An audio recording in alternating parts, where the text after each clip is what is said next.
Want to mention there's a possibility that we will make this video public as a resource for uh, American Indian Heritage Month in November. And so if you have any issues with that or don't want to visibly be seen, you can always turn off your video and let me know if you have any concerns in the chat. But we are planning on making this a publicly available later on. So welcome, happy Indigenous Peoples Day. This is our book club discussion of an Indigenous Peoples History of the United States by Roxanne Dunbar Ortiz. As I said, I'm Sarah, I'm the Assistant Director at the Swannanoa Valley Museum. And today we have the pleasure of being joined by Deleslin or Rue George Warren of the Catawba Cultural Preservation Project, who's going to co-host this discussion and present a little bit. So I would love for folks to go ahead and type into the chat and tell me, where are you Zooming from today? What community are you Zooming from? And as you do that, I would also like to invite a question, the answers of which I want us to explore at the end of our discussion today. In this book, Dunbar Ortiz references a practice called firsting and lasting. And this is how we often say, this is how we tell our stories about our history in this country. We often say that the first person or school or community, etc., was white. We often recognize firsting or the first histories as coming from white communities or from colonizing communities. And we also talk about last peoples, this idea that there were last Native people or that Native people are gone. So I want to pose a question to you of, in the community you live in now, or a community you've called home in the past, a place that you were raised, what is a firsting or lasting narrative that you grew up with? What were you told about the history of the community you came from? And what is a different way you can tell that story that acknowledges Indigenous history? So I want you to think about that during our discussion, and we can come back to that at the end. So that's something to chew on right now. So I'm seeing we've got folks from Swannanoa, we've got folks from Black Mountain, from Greenville, South Carolina, Smithfield, North Carolina, Candler, Chesterfield, Virginia, Hendersonville, Los Angeles, awesome. Biltmore Lake, I may mispronounce this, Fuquay, Varina, North Carolina. Awesome, a lot of folks from Black Mountain and Asheville as well. Great. Okay, so I'll just explain for a minute where the Swannanoa Valley is. We are located just east of Asheville, North Carolina. Our valley is about 18 miles wide, and we are formed by the drainage of the Swannanoa River. Our valley is bordered by the Blue Ridge, the Black Mountains, and the Swannanoa Mountains. And our museum is dedicated to interpreting the history, culture, and ecology of the Swannanoa Valley, as well as Buncombe County. So, all right, while we're talking about land, I'm gonna go ahead and do our land acknowledgement. This is something we've started doing with all our online events and in-person events. And a land acknowledgement is the recognition that no matter where we are in the United States, we are standing on Native land, on Indigenous land. Land acknowledgements are a small way of recognizing the realities and complexities of our country's history. So here is our land acknowledgement. We acknowledge that the land on which we gather is the traditional territory of many Indigenous peoples. We also acknowledge the many vibrant American Indian communities that call the land we live on home today. Here in North Carolina, this includes the Eastern Band of Cherokee, the Holly-Wassaponi, the Meherrin, the Coharie, the Saponi, the Lumbee, the Occaneechi Band of Saponi Nation, the Waccamaw-Siouan peoples, the Sirah, the Catawba, and many others. So I'm going to explain what our plan for our time is today, since the format is going to be a little different than normal. So Rue is going to present for 10 to 15 minutes, and then we will devote the rest of our time to conversation about the book. Rue and I both have some questions for discussion But like in our regular discussions, we'd like to hear questions that have come up for you, for the readers as well. And in terms of how we'd like to handle speaking, since we have so many participants today, what I'd like us to do is this. When you want to speak, I want you to raise your hand. And by raise your hand, I mean use the reactions button, which if you're on a computer, this should be at the bottom of your Zoom screen, along where you have options to chat and there's security, etc. You should see a little icon that says reactions with a smiley face. If you click on that, you have some different reactions you can give, and one of them is a hand clapping signal. So what we're going to experiment with is, if you want to speak, I would like you to choose that hand clapping signal, and that's going to be your way of raising your hand, and I'm going to know that you want to speak.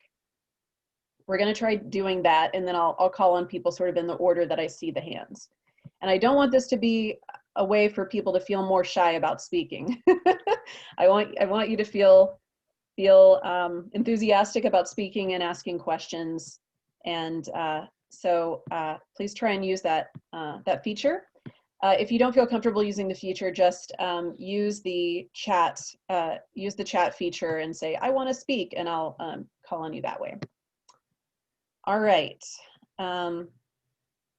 So I'm going to go ahead and introduce our speaker. So Rue George Warren is a queer artist, researcher, and organizer from the Catawba Indian Nation, whose work ranges from performance to installation art to community education to food sovereignty to language revitalization. Since 2017, he has been the Special Projects Coordinator for the Catawba Cultural Preservation Project, where he facilitates the Catawba Language Project, several food sovereignty initiatives, and other community education projects. Rue has performed, lectured, and exhibited throughout the US, including the Utah Museum of Fine Arts, College of Charleston, Vanderbilt University, Ithaca College, and more. In 2018, Rue was recognized as a 2018 40 Under 40 by the National Council on American Indian Enterprise Development. In 2017, he was selected as a Dream Starter by Running Strong for American Indian Youth. And in 2016, he was recognized as a 25 Under 25 by United National Intertribal Youth. So let's give a silent round of applause for Rue. Tanake, Rue.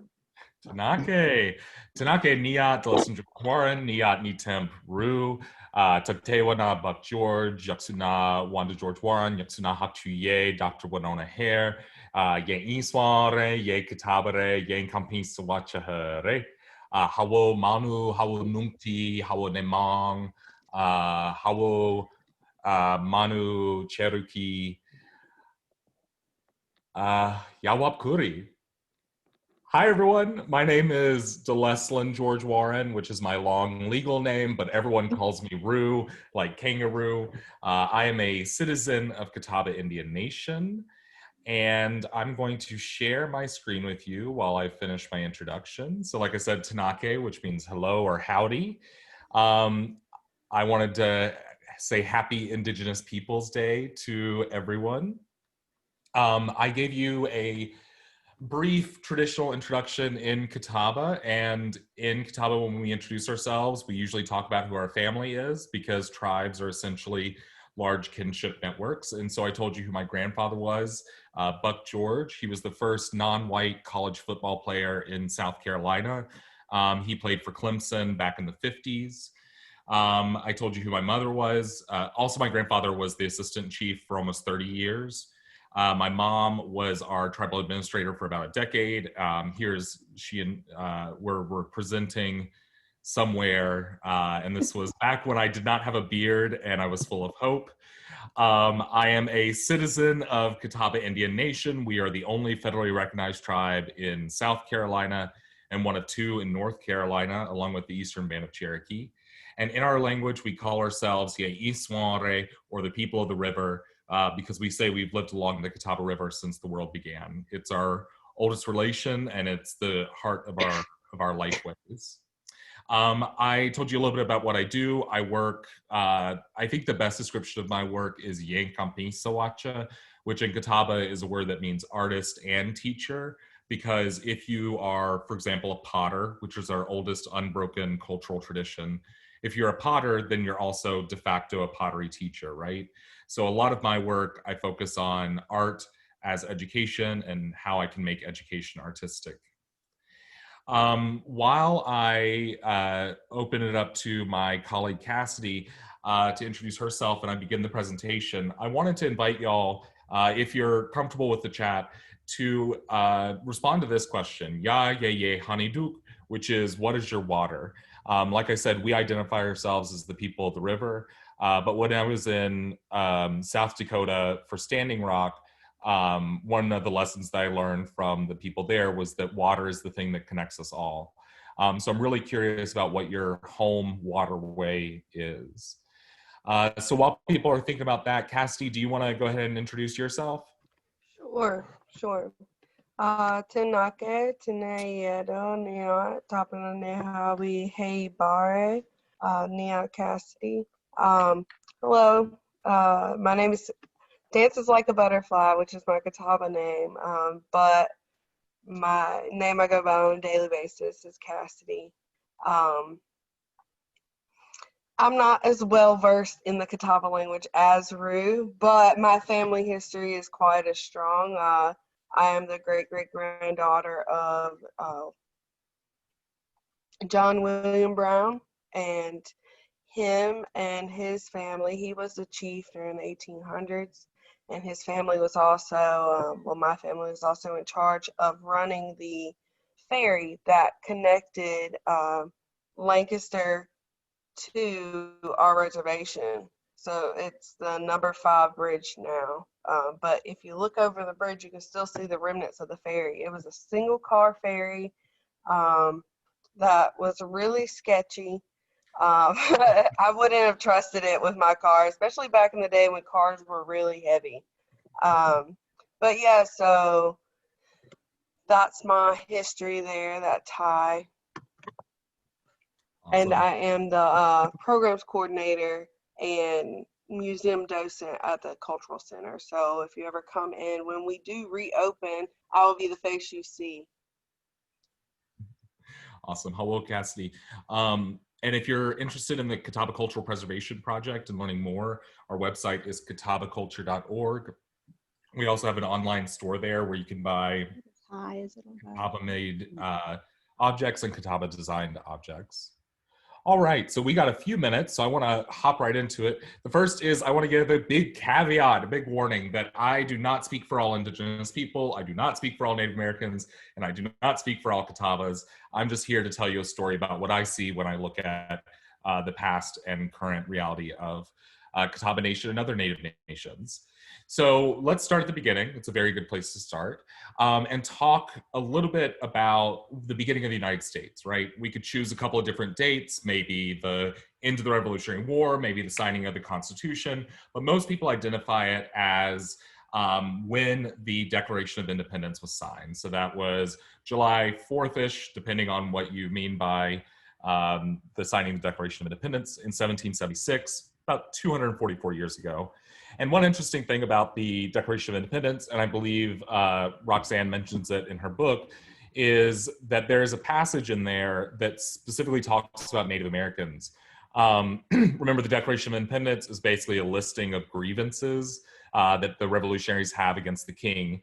And so one of their grievances, and I believe it's actually the last one, is he has excited domestic insurrections amongst us and has endeavored to bring on the inhabitants of our frontiers, the merciless Indian savages whose known rule of warfare is undistinguished destruction of all ages, sexes, and conditions. So when I think of the Declaration of Independence, this is actually the first thing that I think of, the fact that Native people are referred to as merciless Indian savages. But I bring this up because I want to start with a little bit of perspective. So I really quickly want to talk about 4 things that are older than the United States. The first thing is this Greenlandic shark, which is swimming up in the Arctic oceans. Scientists believe it was born around 1624, so 392 years ago. So there's something that is swimming in the oceans that is older than the United States itself. That was also around the time the Jamestown colony was being established in what we now call Virginia. Another thing is this bald cypress tree, which lives in the swamps of North Carolina.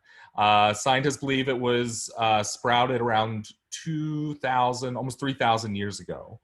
Something else that's also around the time that Nebuchadnezzar was building his Hanging Gardens of Babylon, just to give you some perspective if you're familiar with the Bible. Another thing that's older than the United States, is this bristlecone pine, which they call Methuselah, for obvious reasons, because we believe it sprouted almost 5,000 years ago. So when we think about the longevity of the United States, it's important to put it in the perspective of, for example, things that are even still living today. And then something that's even older than all of these is Catawba culture. Archaeologists tell us that they have found artifacts of our cultural items, like pottery, that's between 10,000 and 6,000 years old. This is not examples of those 10,000 to 6,000 year old pieces. Usually you only find about a shard or something when you're talking about that level. So I want to just start with thinking about how old the United States is versus how old Catawba culture is, and by extension, other native cultures are. So one place I wanted to start is, what does the Constitution say about tribes? Dunbar Ortiz goes over this a little bit, but I wanted to just highlight them again because I have a larger point about tribal rights today.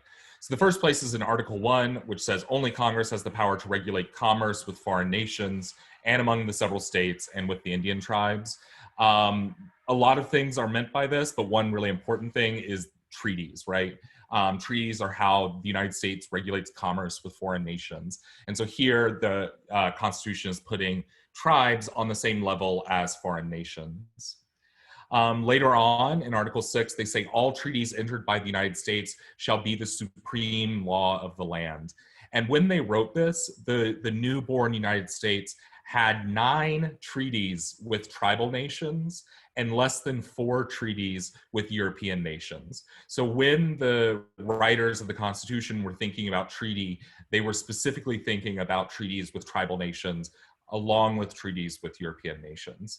The important thing to know is the part shall be the supreme law of the land. To this point, the United States has not fulfilled its promise in any of its treaties, right? I'm going to skip over that part. Article 1 and the 14th Amendment of the Bill of Rights talk about citizenship. And it says that Indians are not citizens of the United States as long as they're federally taxed. It said it in Article 1, and then almost 100 years later, it reiterated that. And so if we're not citizens of the United States, then we must be citizens of some other sovereign power, right? And in this case, for us, this is our tribal nations. So again, the United States is viewing us as coming from sovereign communities, communities that can determine for ourselves what to do in different situations. I'm going to go through this whole thing pretty quickly, but if you have questions or comments or thoughts, please throw them in the chat. And then once I'm done speaking and we're having the conversation, maybe we can make our way back around to it. Now, the last place that it's mentioned, and I think Dunbar Ortiz was actually the person that I learned this from, was the last place it's mentioned. Native Americans aren't actually mentioned, but they're kind of implicit in it. And that's Article 4, Section 3, Clause 1. And I'm just going to read through this. New states may be admitted by the Congress into this union, but no state shall be formed or erected within the jurisdiction of any other state. So there is already an expectation that new states will be joining the union, right? So much so that it's actually in the Constitution itself. But it's saying that that land can't be coming from already existing states. So then where is the land coming from, right? And this gets later described by the United States government as the Indian problem, right? And the Indian problem is that Indians have land and the United States wants it. I remember when I first read this book a few years ago, and she talked about the exercise of asking students to draw the shape of the United States in 1790. And almost invariably, people would draw the shape of the United States as it is now. And I just thought that that was kind of a mind-blowing moment to realize that I too probably would have drawn the United States nowadays when I first read this book. So in dealing with the Indian problem, there were kind of 3 strategies that the United States used. And these strategies were not single-time events, but ongoing policies. And I think Dunbar-Ortiz does a great job of laying out exactly how these work. I describe them as being 3. Some people describe them as 2, 4, or all as 1. This is just my way of telling the story. So one way is through extermination, right? Destruction. And this was something that Thomas Jefferson said actually at the beginning of the Revolutionary War, that if the Cherokee don't side with the revolutionaries, then they will wipe them from the face of the earth. Removal is another strategy. And when I give these talks, usually this is the one that most people know about. Usually people will say, oh, the Trail of Tears was terrible. And it was, absolutely. But the thing that we often miss is that removal was actually a long-term strategy. Practically every president up until Teddy Roosevelt oversaw their own removal of tribes, including Abraham Lincoln and the longest walk for the Navajo. And then the kind of final strategy is assimilation. And this one's a little bit more nefarious because it's harder to see it as explicitly as extermination or removal. Because in assimilation, the idea is since people are citizens of tribes, and so therefore outside the United States sovereignty, then let's make the people citizens of the United States. And therefore, as they become citizens of the United States, the original tribal nation won't have sovereignty anymore because it won't have citizens to exercise that sovereignty. So one of the most well-known strategies of assimilation has been the boarding school system. And she does a good job of talking about it. There's lots of activists out there that are working on boarding schools. My tribe's experience in boarding schools was a little bit different because by the time boarding schools came along, we already knew how to kind of code switch. So we knew, for example, even if you were fluent in Catawba, you knew not to speak Catawba around non-Catawbas because they would get upset about it for some reason. But other tribes had much more brutal experiences. It's also important to note that some people had positive experiences in boarding schools. It was a long strategy for many generations, and people had really diverse experiences of what boarding schools were like. So I want to quickly talk about citizenship and get to kind of the main point that I wanted to make today, which is about how tribal citizenship works. So citizenship, like I mentioned before, Constitution says that we are not citizens of the United States. But then in 1924, the United States made Native Americans across the board citizens. This was partly in response to World War I, where a lot of Native Americans fought in that war. Citizenship in the United States remains very controversial. My community was very pro becoming United States citizens. Other communities like the Haudenosaunee up in New York, also known as the Six Nations or the Iroquois, they have always been very opposed to United States citizenship. And some of my Haudenosaunee friends to this day travel using their Haudenosaunee passport whenever they can instead of their United States passport. But let's skip beyond United States citizenship and talk about something a little bit more in the weeds, which is tribal citizenship. So when I give these talks, usually one of the first questions people ask me is, how much are you? And what they're usually asking is a question about blood quantum. You know, are you an 8th, are you 16th, etc. But the thing that a lot of people don't understand is that blood quantum is not a DNA test. It's not a measurement of genetics or genetic ancestry. So a DNA test, an ancestry test, can never tell you what your blood quantum is. And that's because blood quantum is a bureaucratic measurement. It's a measurement of how close your most recent ancestor on a tribal roll is. So a tribal roll is a document that a tribe puts together that says, these are all the citizens of our tribal nation at this moment who are alive. They then send that tribal roll to the federal government and it gets registered with the federal government. So for example, if you look up my name, you can actually find the tribal roll from 1993 that my tribe submitted to the federal government. And you can see my name next to my mother's, next to my grandfather's, next to my sisters. And so all those names are actually on the tribal roll, actually registered with the federal government. So this is a little bit kind of vague and abstract. So let's actually look at some examples. So let's say there's someone who's on the tribal roll and they're 100%. Let's say they marry someone who's unenrolled and 0%. That means that their child would be enrolled at 50% blood quantum, right? Because only one of their parents is on a roll. Let's say that that person marries someone else who's unenrolled, and then they have a child. That child would be 25% because one of their parents was 0%, the other one was 50%, right? So it's just some basic fractions. So in the example of, one thing to point out is that this is not required by the federal government. For a long time, they did use this measurement system, blood quantum, and still push it in big and small ways on tribal nations. My tribe decided that we did not want to use a blood quantum system. Instead, we use what's called direct descendancy. So that means that as long as one of your parents is an enrolled citizen of Catawba Nation, then you're an enrolled citizen of Catawba Nation. So we don't even bother with blood quantum. It's not something we think is important, and it's not something we care about figuring out. Plus all the math and fractions, we just are not interested in spending all that time on calculators. So instead, in this same situation, let's say my grandfather was enrolled. Well, he's enrolled. It's a black or white status. You're enrolled or you're not. Then my mother was enrolled, is enrolled, so she's enrolled, and then therefore I'm enrolled, right? But let's talk a little bit about what's wrong with blood quantum, and maybe this will help clarify it a little bit more. So what's wrong with blood quantum? Let's use my family as an example. With blood quantum, you get some really weird things that end up happening. So I just mentioned Catawba Nation does not use blood quantum, but let's pretend for a second that we do. And let's use my family as an example. So my tribe has 3 rolls. We have a 1943 roll, a 1961 roll, and a 1993 one. My mom was on the 1961 roll because she was born then. She's also on the 1993 roll because she was obviously alive then. I was also on the 1993 roll. So according to blood quantum, I would be 100% as well as my mother because we're both on the roll. And my dad is not Native American at all.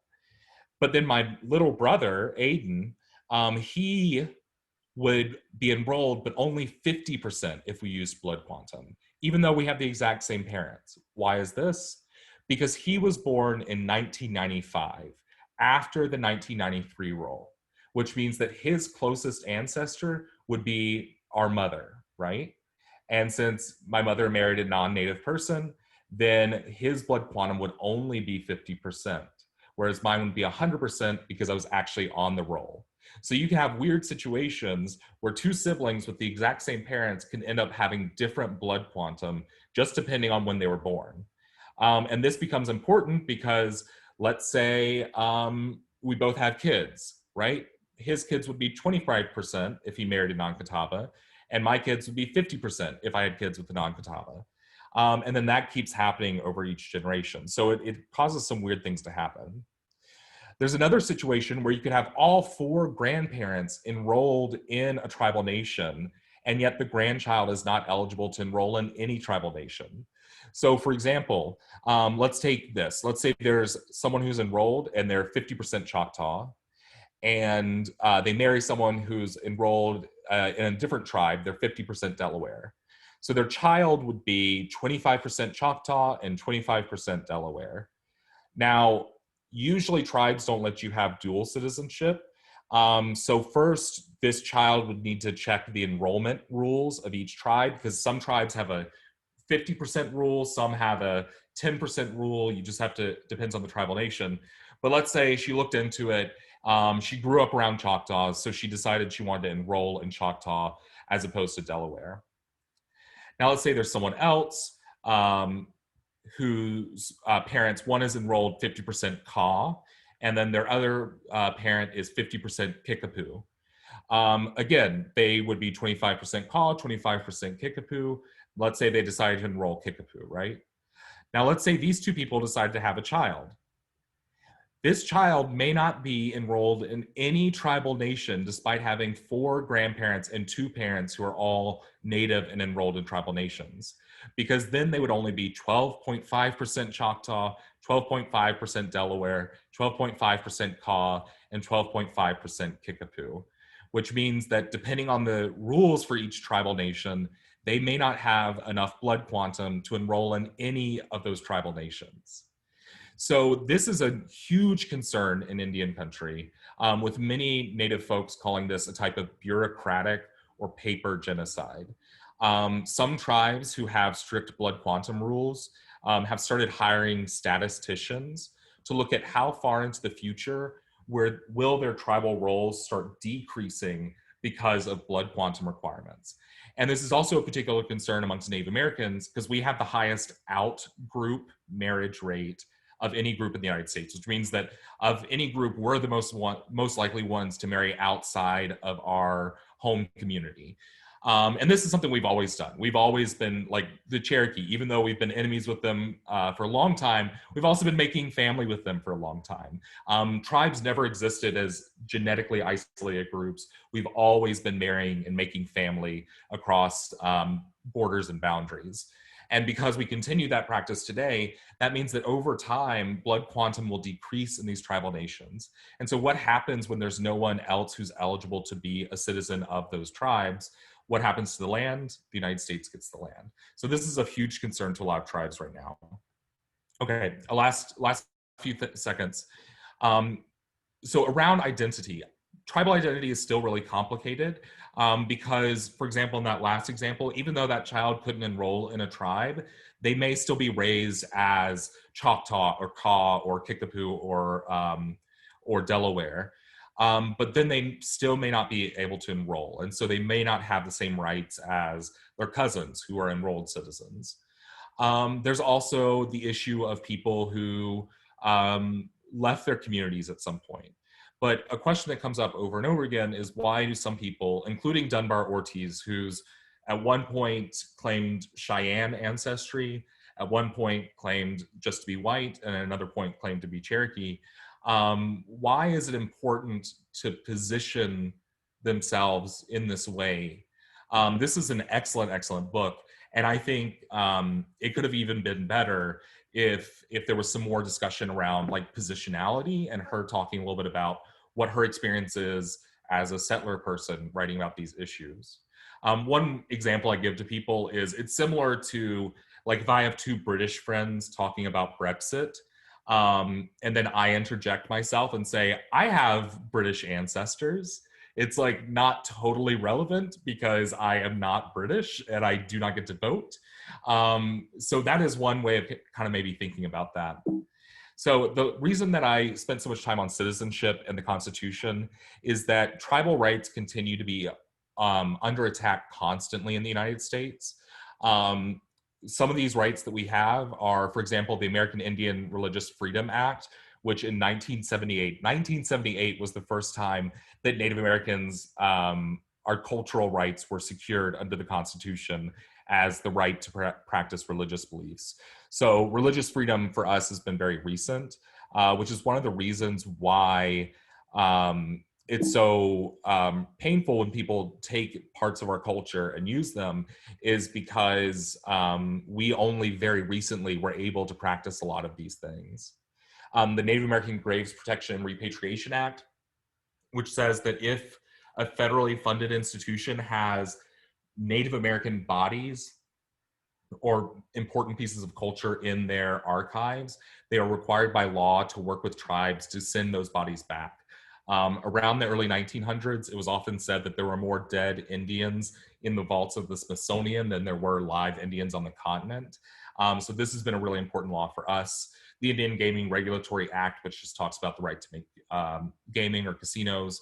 Indian Arts and Crafts Act, which says if you make something and sell it and say it's native made and you are not a native person, you can get a huge fine levied on you.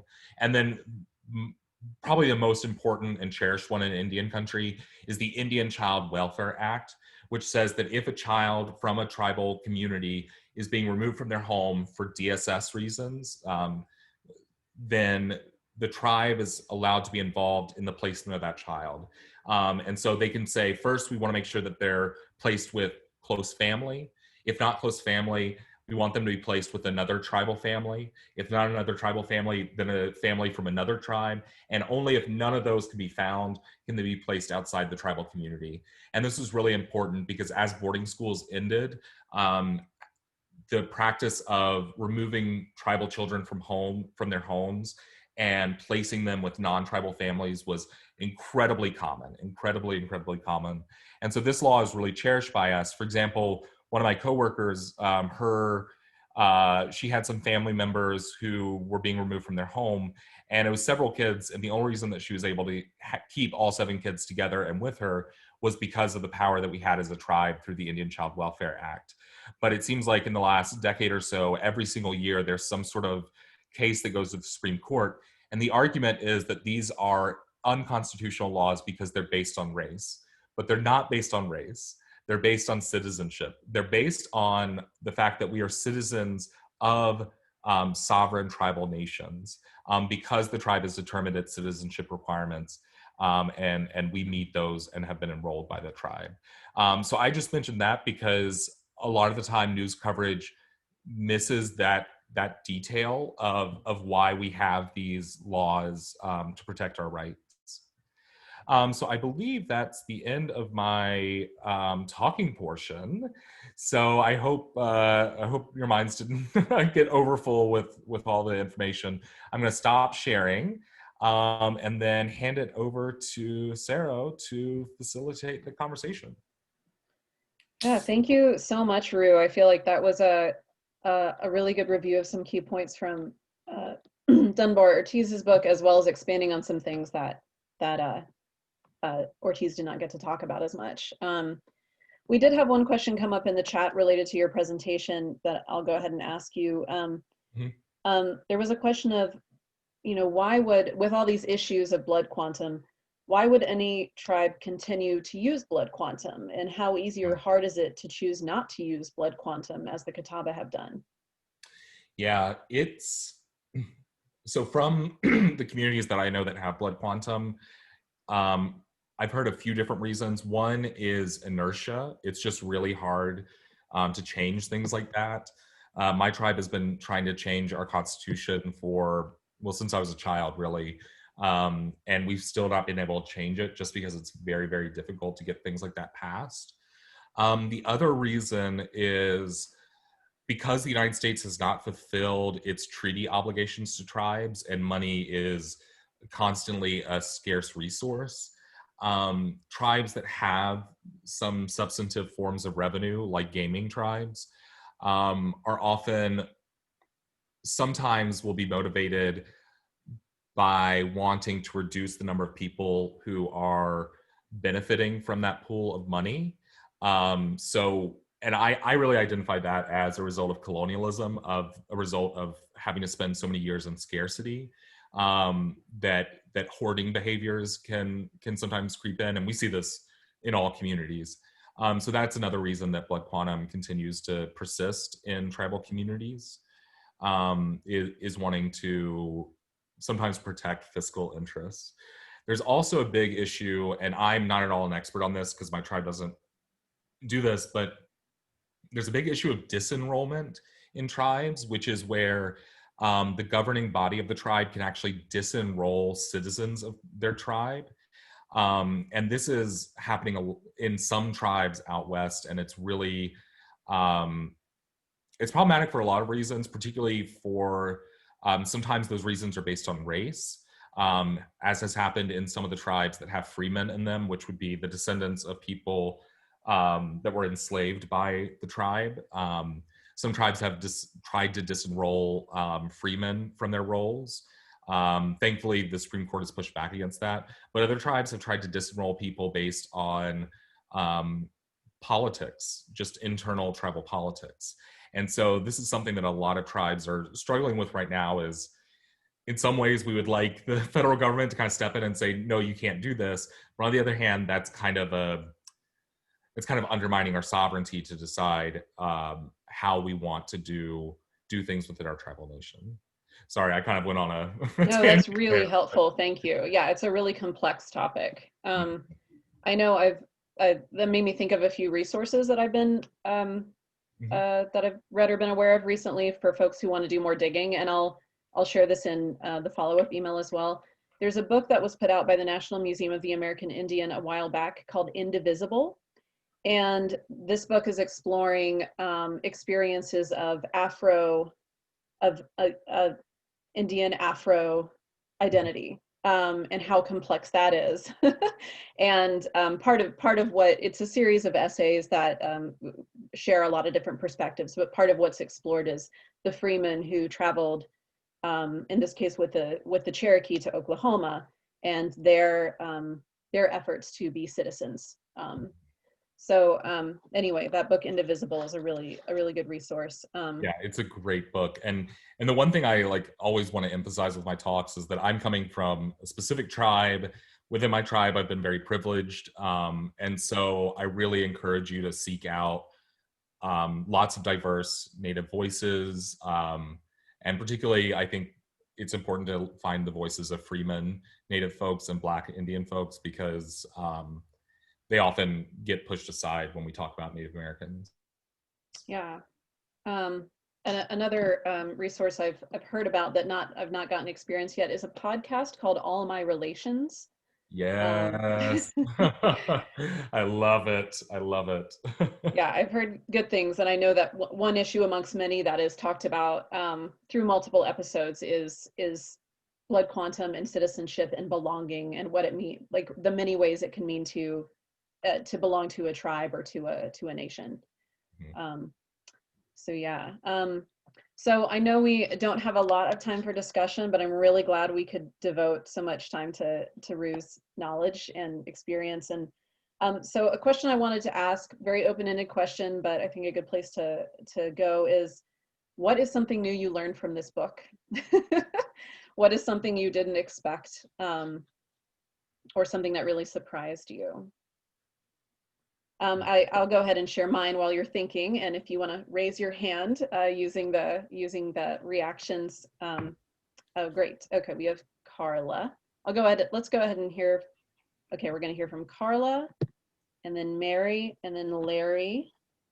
I got to write this down. Carla, Mary, Larry, Melody. Okay. Carla, if you could unmute yourself. I knew that we didn't know everything about the Indians and that school was not very thorough, but I always thought this was the era of fake news, not back 50 years ago when I went to school. And I was just shocked to learn about how advanced the civilizations were when white settlers from Europe came over here. The roads, the newspapers, the communication. It just blew me away that had been destroyed, and that we were not told that at all, ever, was quite a shock. Thank you. Thanks, Carla. And I think it's helpful to think about how much infrastructure colonizers built off of from Indigenous folks, like how our roadways and our highways are built off of Indigenous pathways. And even sometimes when we imagine like Spanish conquistadors bushwhacking their way through the Southeast or that sort of thing, they're using native roadways. They're using infrastructure that was already there. So a lot of what we have is from all those civilizations. Mary Alm, if you could unmute yourself. Yes. When we moved to the Asheville area in 1983, we quickly learned, picked up, that the area had not been inhabited by Indigenous folk. That it was there to be used as a hunting area for peoples around it, and when they needed, they would use it for hunting. So although I learned that, Dunbar Ortiz really put it into perspective for me that it was, it was animal husbandry, that the land was maintained, and it was maintained for the purpose of farming the deer and the bear and the deer and the bear,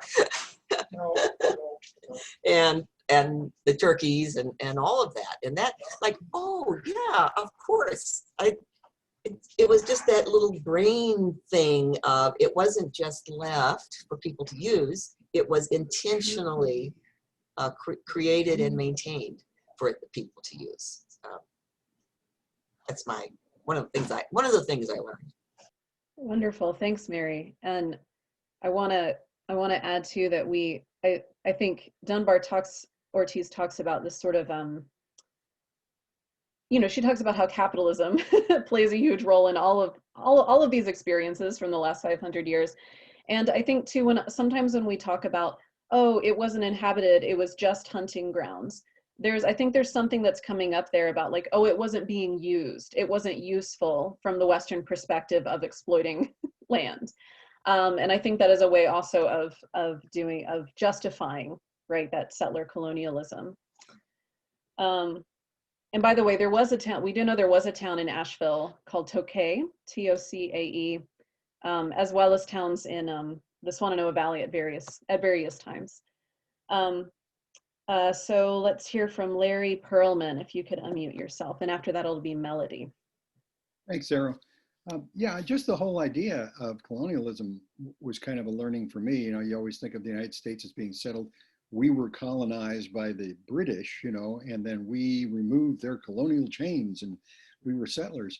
But to think of the country following British rule as being colonialist was a whole new concept, which of course is what he makes a big point of in the book, is that our whole history ignores the fact that we are colonialists.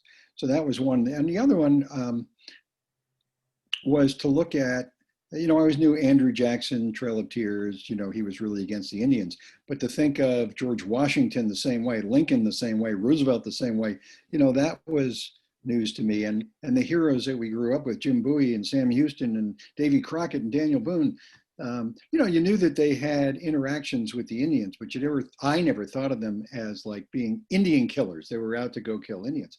So yeah, it was a whole different take.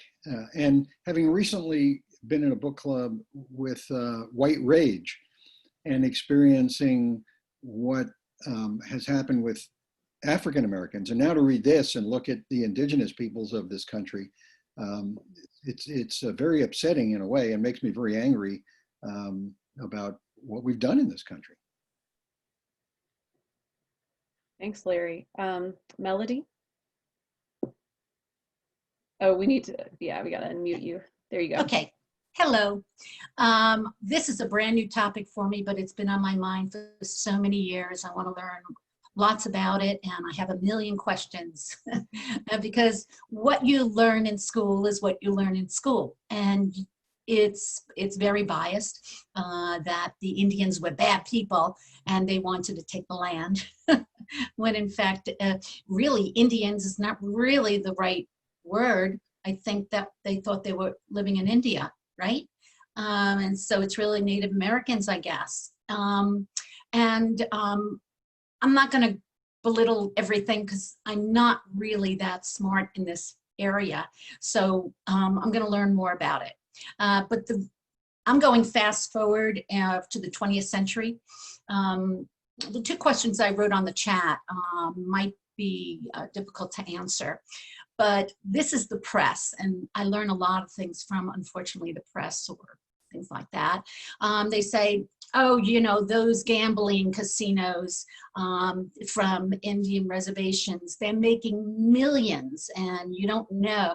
And the Native Americans are banking it in. And I said, I'm not that sure who really is making the money from these reservations of the gaming industry. That's my first question is, Yeah, thank you. Where's the money? Yeah, where's the money? No, thank you for the question. And I appreciate your dubiousness of narratives around tribes getting money. So one of the things is, first off, not all tribes have casinos. My tribe still does not have a casino. The other thing is, it's important to remember that the reason why casinos became common in tribal communities is it was one of the few areas of business that we both were allowed to participate in starting in the 70s, but also had some kind of economic advantage in, because generally tribes are in rural places. And so if you're trying to bring in money from the outside, it's really hard to do that. So gaming ventures vary drastically in how much money they bring in.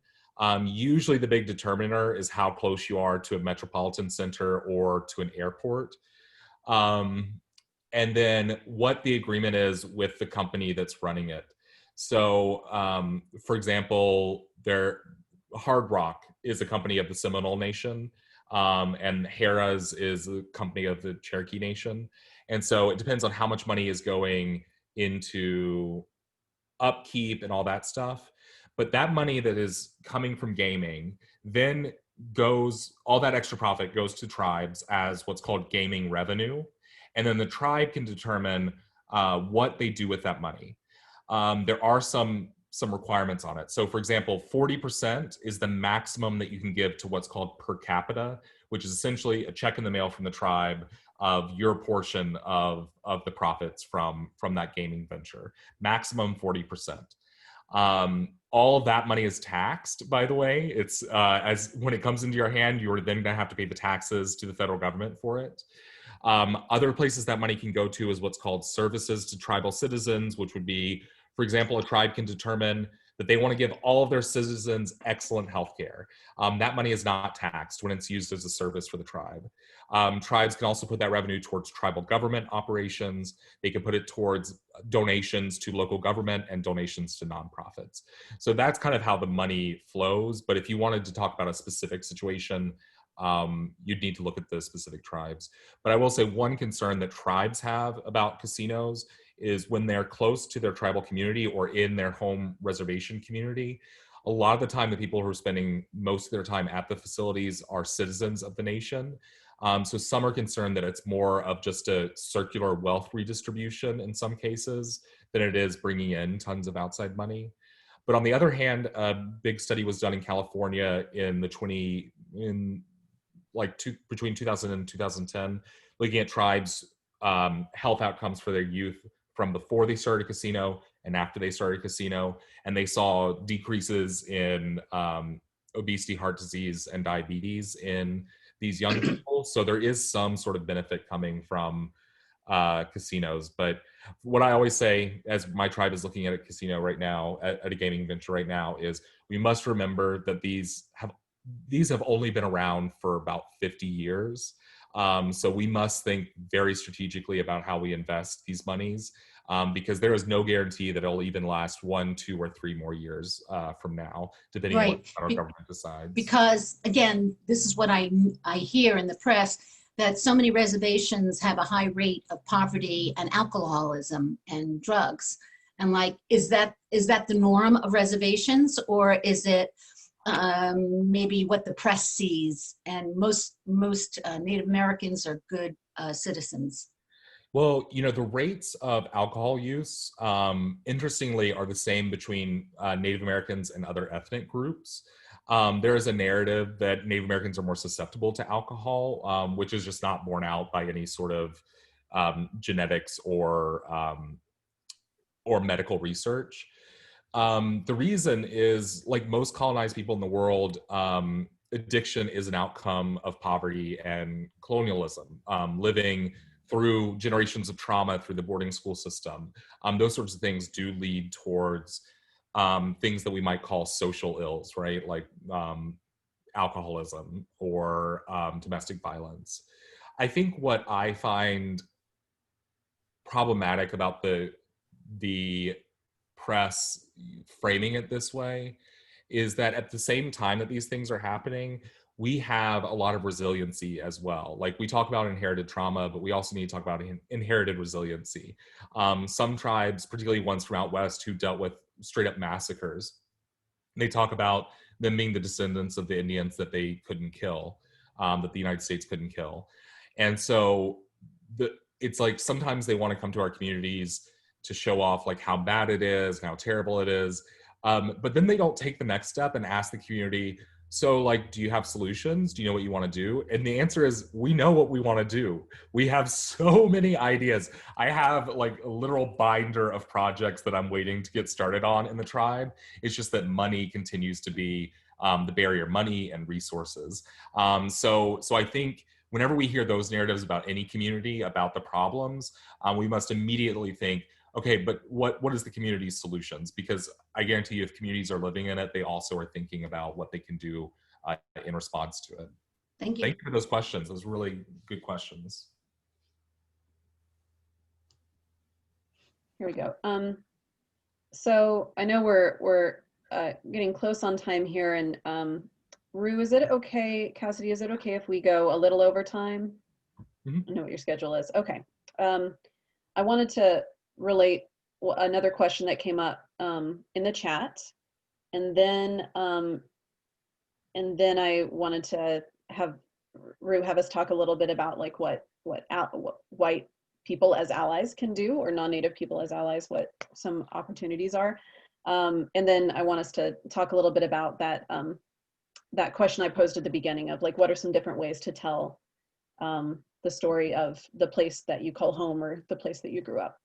So a question that came up was, can you please talk a bit about why it's offensive for sports teams, et cetera, to use Native American imagery with their products?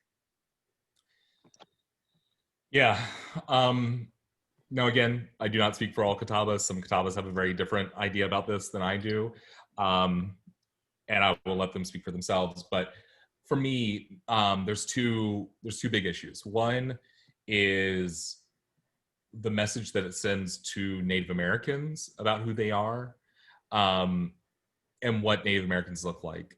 For example, the Washington team has a very stereotypical Western style Native person. And I know some young people from different tribes who have looked up to that symbol as like a symbol of like strength and pride. But it also reiterates to them that to be like a powerful Native person, you have to look in a certain way, which is just not, it's just not the worlds that we're living in nowadays. The other problem I have is what it says to non-tribal communities. I mean, we've all here talked about how we didn't learn much of anything in school. I didn't learn any of this stuff in school. I'm sure Cassidy similarly didn't learn this stuff in school. This was the stuff that we were lucky enough to learn from our community. But for folks who aren't living in a tribal community, you might just take these things as the truth. So imagine a young person going through the public school system, learning nothing about Native Americans. In fact, 90% of textbooks don't mention Native Americans after 1900. So what lesson are you supposed to take from that except that Native Americans are gone, right? And then imagine that person grows up, becomes a politician in the state house or even the federal government. And then let's say our tribal leaders from Catawba Nation show up and say, hey, you know, they're trying to take away our tribal rights. They're trying to take away our land. And this politician who's never known anything about Native Americans, except for when they saw in movies, believes that Native Americans no longer exist. And the only thing they know about Native Americans is this mascot. Then what happens if our leadership shows up and don't match the stereotype, right? Like, how are we supposed to be taken seriously when the only message or representation of Native people they see is these stereotyped mascots? Yeah, Cassie, do you have anything you want to add? My biggest issue is if things are done in a respectful way, like if permission is asked, like the Seminole, Florida State Seminoles, their mascot, he is actually a member of the Seminole tribe, and they asked permission to these people, so they did it in a respectful way. Locally, we have in Indian land,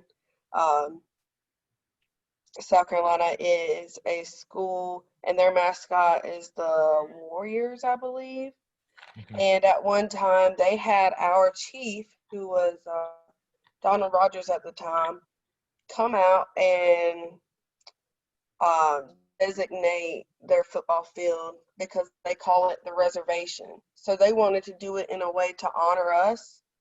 And so they invited our chief out and he did a blessing. And so they did it in a respectful way. The Washington Redskins is a derogatory term towards Native American people. I had to explain it like this to some close family recently, actually. You wouldn't have a team called the N-word, that's offensive to all this huge race of people. So why would you have a team called the Redskins? Because in my opinion, it's just as bad. But that's my take on it. And that's a good point. Yeah. It should be respectfully done with tribal nations involved, because part of sovereignty is that I can't speak for all, tribal nations, right? So that's a really good point, Cassidy. Thank you. All right. Sarah. Yeah, so I think and I know a lot of people have more like, we're basically out of time, and I know a lot of people have more thoughts and questions and things they want to talk about with the book. So one of our members, Mary, suggested that we could perhaps, those of us in the book club could have another session to discuss this so that we have a little more time. I think that's a great idea.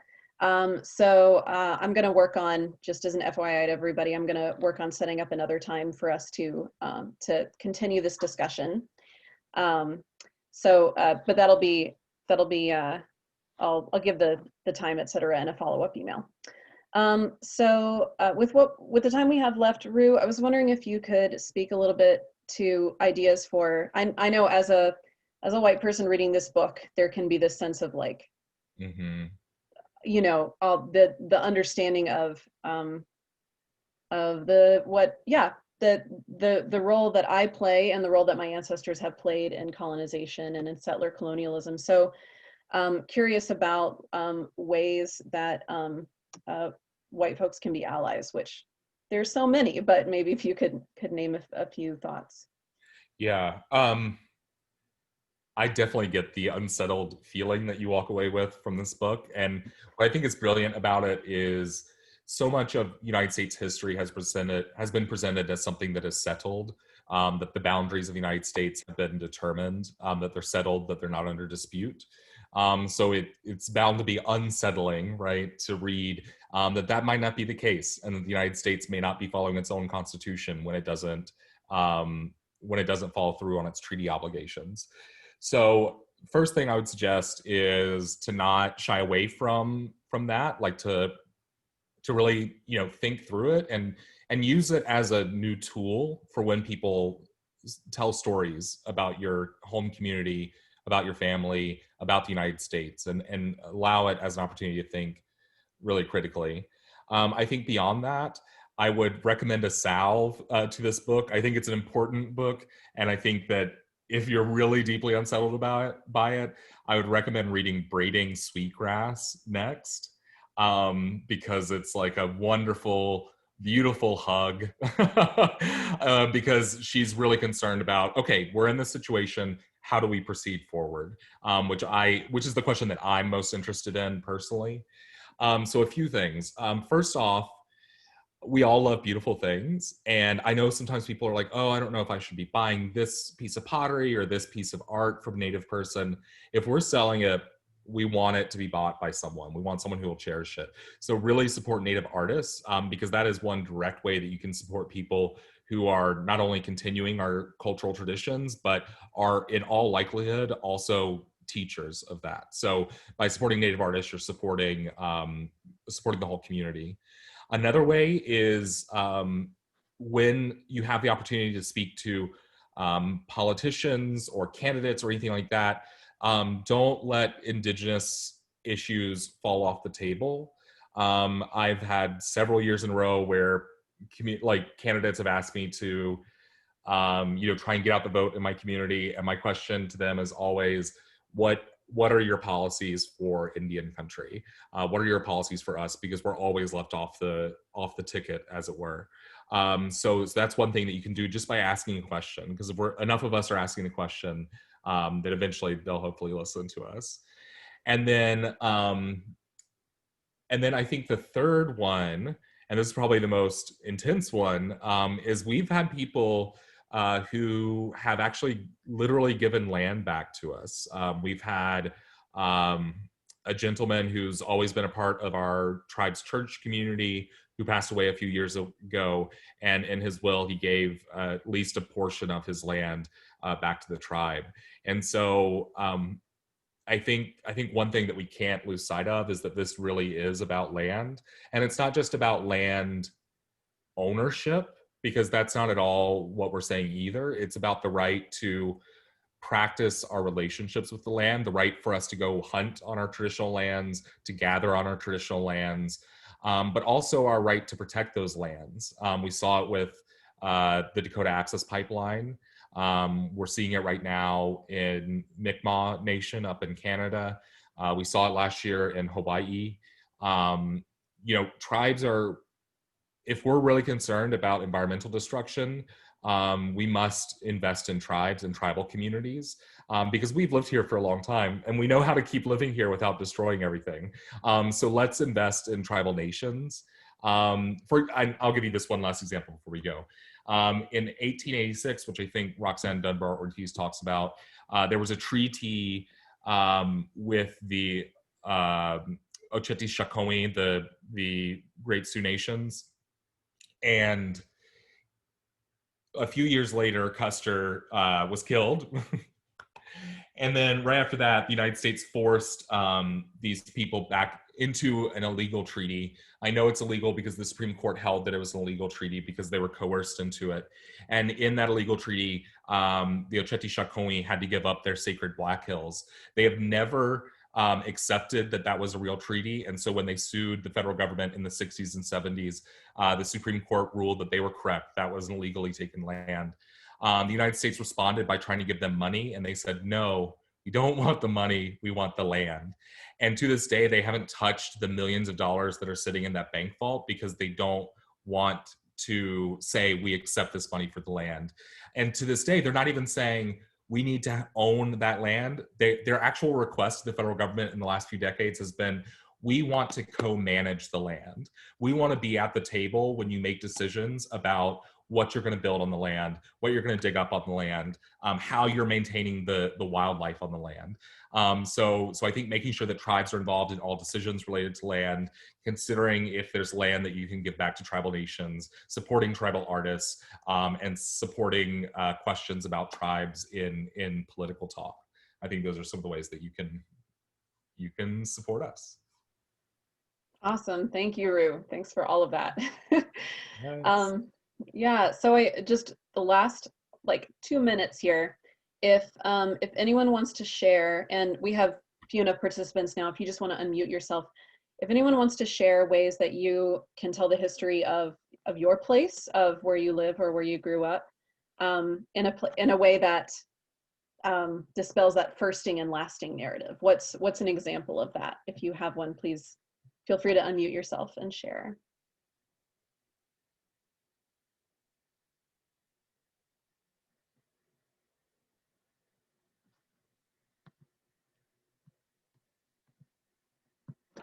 I know an example that I can give from working here in the Swannanoa Valley. One of our first narratives is that a white colonizer named Samuel Davidson came over with his family in 1783. And there's a lot of significance given to him. And another way to tell that story is that he came here and was squatting illegally on Cherokee land. And he was killed by Indigenous people for squatting. And so that's one way, a different way to tell that story, and to also say that the history here begins over 8,000 years ago when Indigenous people started to inhabit the Swannanoa Valley. Any other thoughts or ideas?